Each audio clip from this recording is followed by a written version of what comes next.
오늘 다룰 내용은 정말 흥미진진합니다. 혹시 여러분, 발치하고 그냥 버려지는 경우가 많은 사랑니 있잖아요? 거기에 사실 우리 몸을 재생시킬 잠재력을 가진 특별한 세포가 숨어 있다는 이야기 들어보셨나요? 안녕하세요.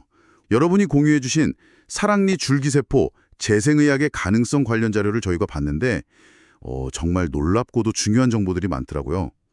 그래서 오늘은 이 자료들을 좀 더 깊게 파보려고 합니다. 사랑니 안쪽에 숨겨진 그 치수율의 줄기세포, 이게 정확히 뭔지, 어떤 특별한 능력을 가졌는지, 그리고 이 세포들을 활용해서 신경이나 뼈 아니면 심혈관 질환 치료에 기여할 가능성, 이게 어느 정도인지 한번 보려고요. 물론 현재 연구는 어디까지 왔는지, 또 우리가 현실적으로 뭘 기대할 수 있는지, 또 어떤 점들을 좀 신중하게 봐야 하는지, 이런 것들도 같이 짚어볼 거고요. 자, 그럼 본격적으로 한번 살펴보죠. 우선 이 사랑니 줄기세포라는 거요. 정확히 어떤 세포인가요? 네, 정말 매력적인 연구 분야죠. 사랑니를 포함해서요, 모든 치아의 가장 안쪽을 보면 치수라고 부르는 그 신경이란 혈관이 많은 부드러운 조직이 있어요. 바로 이 치수 속에 중간엽 줄기세포, 영어로는 MSC라고 하는데요. 이게 존재합니다. 이 세포들은 우리 몸의 특정 조직에 있다가 필요할 때 분화하는 성체줄기세포의 한 종류예요. 배아줄기세포랑은 좀 다르죠. 이미 어느 정도 운명은 정해져 있기는 한데 그럼에도 불구하고 뼈, 연골, 지방, 근육, 신경 이런 다양한 종류의 세포로 변신할 수 있는 능력이 있어요. 이걸 다분화능이라고 부릅니다. 아, 그러니까 배아줄기세포처럼 뭐든지 다 될 수 있는 건 아니지만 그래도 특정 계열 세포로는 얼마든지 바뀔 수 있다. 이런 다재다능한 세포군요. 그럼 윤리적인 문제에서도 좀 자유롭겠네요. 파괴 논란이 있잖아요. 근데 사랑니 줄기세포는 보통 발치하고 버려지는 치아에서 얻으니까 윤리적인 부담이 훨씬 적어요. 그리고 또 골수나 지방 조직에서 얻는 다른 중간엽 줄기세포보다 상대적으로 젊은 세포들이고요. 채취 과정도 덜 침습적이고요. 덜 아프다는 거죠. 이런 이유들 때문에 재생의학 분야에서 지금 큰 주목을 받고 있는 겁니다. 네. 자료에서도 사랑니는 발치하는 경우가 많아서 접근성이 좋다. 이 점을 중요한 장점으로 꼽고 있더라고요. 야, 그냥 골칫덩어리인 줄 알았는데 그런 귀한 자원을 품고 있었다니 정말 놀라운데요? 그럼 이 다재다능한 세포들로 구체적으로 어떤 분야에 활용할 수 있을 걸로 기대하는 건가요?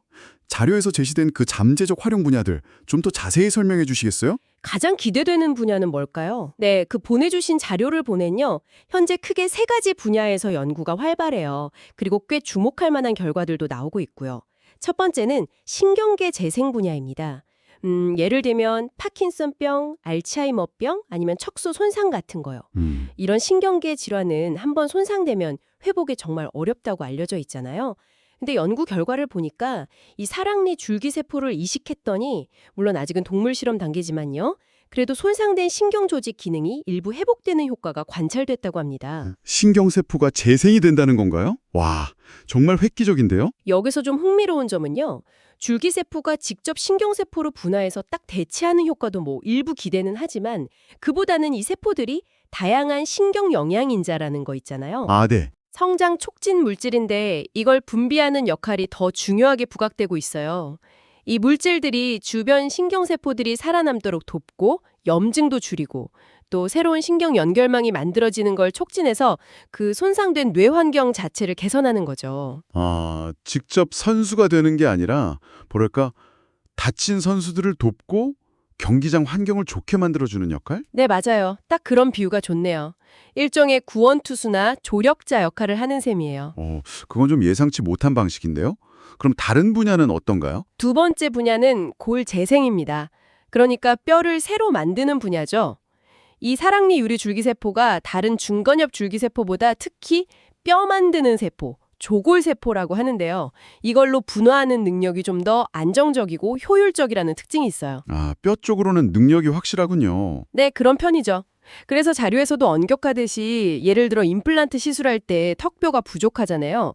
그럴 때 보충하거나 아니면 외상이나 질병으로 뼈가 없어진 경우에 재건하는 데 활용하려는 시도가 이루어지고 있어요. 또 치아를 지지하는 주변 조직, 그 치주 조직 재생 연구도 활발하고요.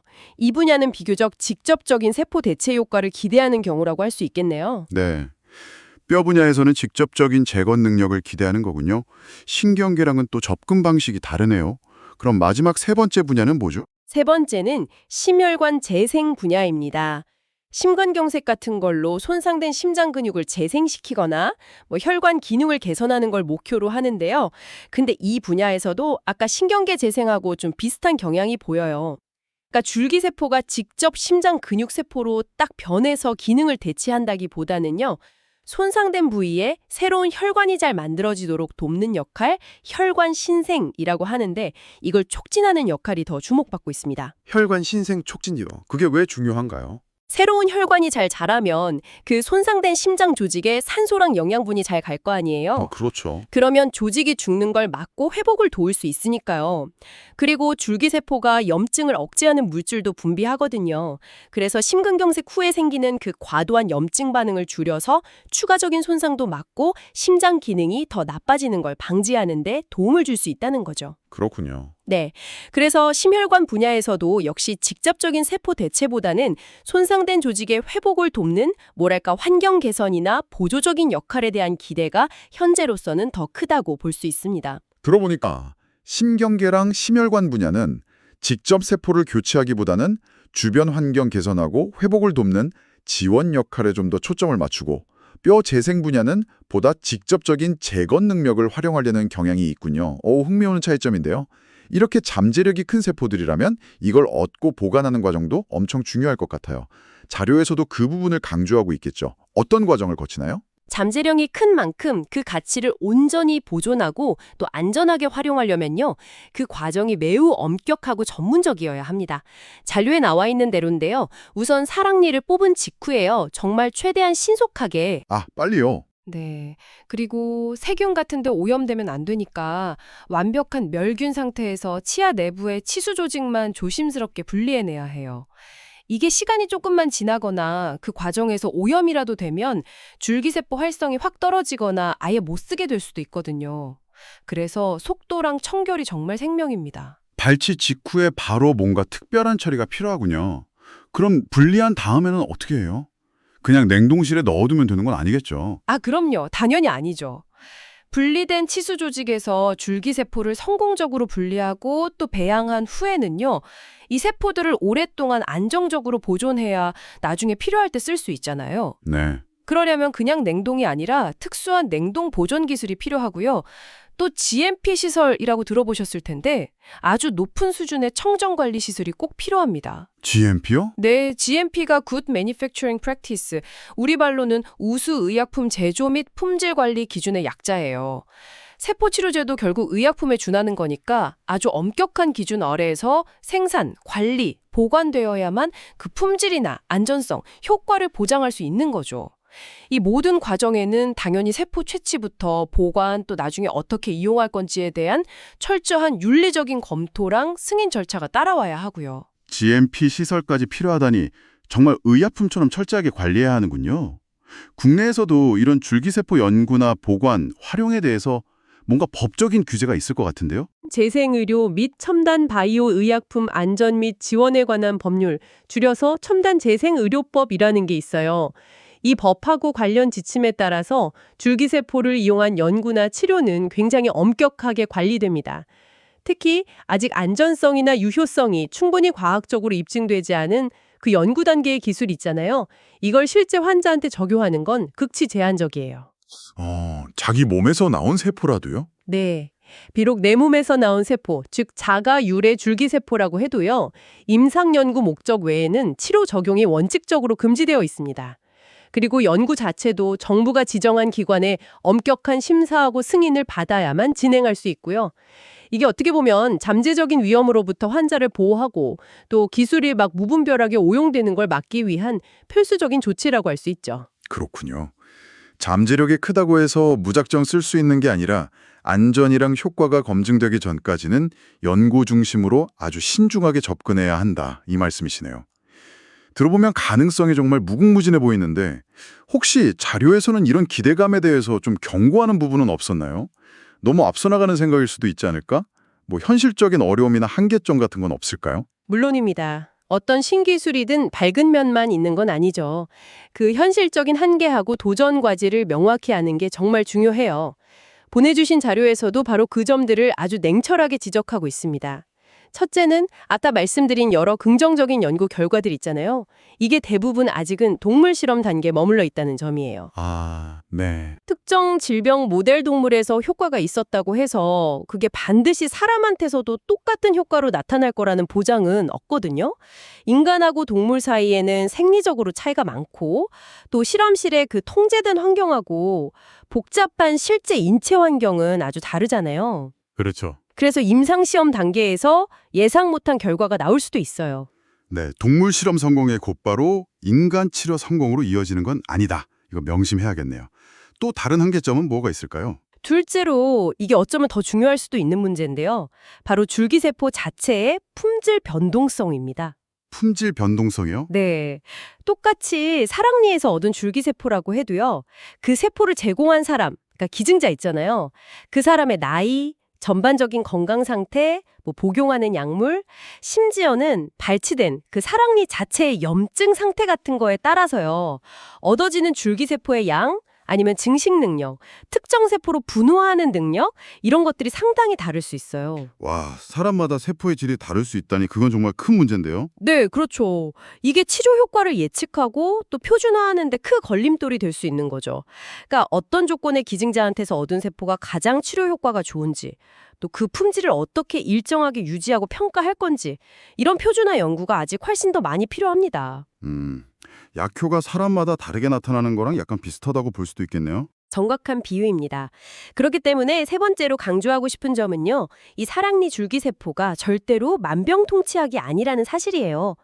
자료에서도 아주 강력하게 경고하고 있듯이 일부에서는 이런 줄기세포 기술의 잠재력만 막 부각시켜서 과장 광고를 하거나 아니면 아직 과학적 근거도 부족하고 검증도 안 된 시술을 마치 이미 확립된 치료법인 것처럼 홍보하는 경우도 있을 수 있어요. 네, 그런 경우들이 있죠. 하지만 분명히 이래야 할 거는 현재로서는 대부분의 적용 분야가 기초연구나 아주 초기 임상연구 단계에 머물러 있다는 사실입니다. 진짜 안전하고 효과적인 치료법으로 인정받으려면요, 더 많은 대규모 임상시험을 통해서 장기적인 효과와 안전성에 대한 확실한 데이터가 쌓여야만 해요. 여기서 이제 한 가지 중요한 질문이 생기는데요. 우리는 이 엄청난 잠재력을 어떻게 하면 과장된 기대나 위험 없이 안전하고 효과적이면서 또 신뢰할 수 있는 치료법으로 발전시켜 나갈 수 있을까요? 네, 정말 중요한 지적이십니다. 잠재력은 분명 매력적인데 아직은 가야 할 길이 멀다. 특히 품질 관리의 표준화 문제하고 임상적인 증거 확보가 핵심 과제다 이 말씀이시군요. 섣부른 기대나 검증되지 않은 시술에 대해서는 정말 경각심을 가져야겠네요. 맞습니다. 사랑니 줄기세포는 의심할 여지 없이 미래 재생의학 분야에서 아주 중요한 역할을 할 가능성이 높은 소중한 자원이에요. 생물학적 자원이죠. 하지만 당장 모든 병을 고칠 수 있는 그런 마법 지팡이는 결코 아닙니다. 좀 더 넓은 시각에서 보면요. 이 기술의 발전 과정은 새로운 의료 기술이 연구실에서 나와서 실제 임상 현장으로 나아가기 위해 반드시 거쳐야 하는 거잖아요. 그 신중하고 증거에 기반한 접근 방식, 이게 얼마나 중요한지를 잘 보여주는 예라고 할 수 있어요. 즉, 충분한 기초 연구가 있어야 하고 또 엄격하게 설계되고 수행되는 임상시험이 필요하고요. 그리고 세포를 채취하고 처리하고 보관하고 이식하는 그 전 과정에 걸쳐서 표준화된 규약을 마련하는 게 필수적이라는 겁니다. 네. 그래서 자료 마지막 부분에서도 조언을 하고 있듯이요. 혹시 청취자 여러분께서 가까운 시일 내에 사랑니 발치를 계획하고 계신다거나 미래의 어떤 건강 가능성을 위해서 줄기세포 보관에 관심이 생기셨다면 가장 먼저 하셔야 할 일은 담당 치과의사 선생님이나 관련 전문가하고 충분히 상담하시는 거예요. 네, 상담이 우선이군요. 네. 그리고 만약에 보관을 결정하신다면 그냥 비용이나 광고 문구만 보지 마시고요. 해당 기관이 정말 믿을 만한 연구 역량을 갖추고 있는지, 엄격한 GMP 기준을 지키는 시설을 운영하는지, 그리고 투명하고 윤리적인 절차를 따르는 곳인지를 정말 꼼꼼하게 확인하고 선택하는 게 무엇보다 중요합니다. 예를 들면 공신력 있는 대학병원 부설 연구소라든지 정부 허가를 받은 세포은행, 바이오뱅킹이라고 하죠. 이런 곳들을 알아보시는 게 현명한 접근일 겁니다. 네, 오늘 저희는 여러분이 제공해 주신 자료를 바탕으로요. 어쩌면 그냥 버려졌을지도 모를 그 사랑니 속에 숨겨진 재생의학의 놀라운 가능성을 살펴봤습니다. 동시에 현재 연구가 어디까지 와 있는지, 또 넘어야 할 현실적인 장벽들은 뭔지, 그리고 우리가 어떤 시각으로 이 기술을 바라봐야 할지에 대해서도 깊이 있게 이야기를 나눴습니다. 버려지는 치아 하나가 미래의학의 새로운 지평을 여는 열쇠가 될 잠재력은 분명히 있지만 그 문을 안전하고 확실하게 열기 위해서는 아직도 많은 시간과 신중한 논의가 필요하다는 것을 알 수 있었네요. 네, 오늘 나눈 이야기들을 바탕으로요.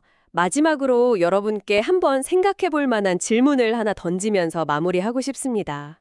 자료에서도 지적했듯이 현재는 줄기세포의 품질이 기증자마다 좀 다르고 표준화된 치료법도 아주 확립되지 않았고 대부분 연구 단계에 머물러 있잖아요.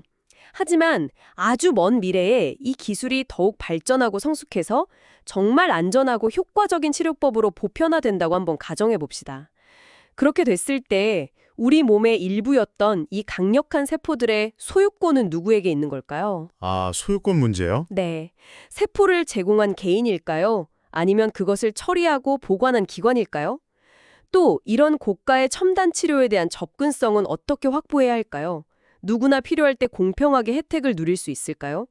더 나아가서 질병 치료를 넘어서 노화 방지라든지 신체 능력 향상 같은 다른 목적으로 이 세포들을 활용하는 건 또 어디까지 허용해야 할까요? 기술 발전 속도에 발맞춰서 우리는 지금부터 이런 윤리적이고 사회적인 질문들에 대해 어떤 논의를 시작해야 할까요? 와, 단순히 기술의 가능성을 넘어서 우리 사회가 함께 고민하고 답을 찾아가야 할 정말 중요하고도 어려운 질문이네요. 오늘 이 깊이 있는 탐구에 함께해 주신 여러분, 감사합니다.